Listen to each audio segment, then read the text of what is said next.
Nzingamband est né à la fin du XVIe siècle, dans la région de l'actuel Angola, à une époque marquée par l'expansion coloniale européenne en Afrique centrale. Dès son jeune âge, Nzinga se distingue par une intelligence exceptionnelle. Elle apprend plusieurs langues, maîtrise l'art de la diplomatie et comprend très tôt les mécanismes du pouvoir, dans un monde dominé par les hommes. Lorsque les Portugais commencent à exercer une forte pression sur les royaumes de Ndongo et de Matamba, Nzinga est envoyée comme négociatrice. Lors d'une rencontre officielle, on tente de l'humilier en ne lui offrant aucun siège. Elle ordonne alors à un serviteur de s'agenouiller et s'assoit sur son dos, affirmant ainsi que la reine d'Afrique ne s'abaisse devant personne. Mais Nzinga n'était pas seulement une diplomate. Quand les traités échouent, elle choisit la résistance armée.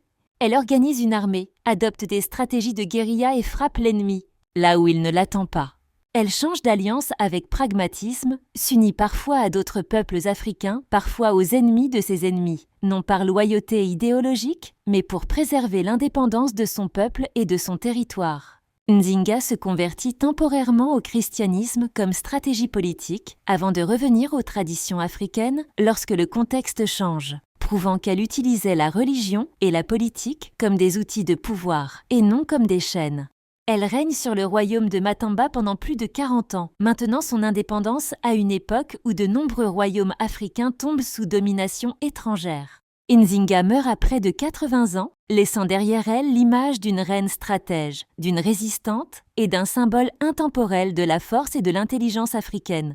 La reine Nzinga n'a pas résisté uniquement par l'épée, mais par l'esprit, la stratégie et une volonté inébranlable.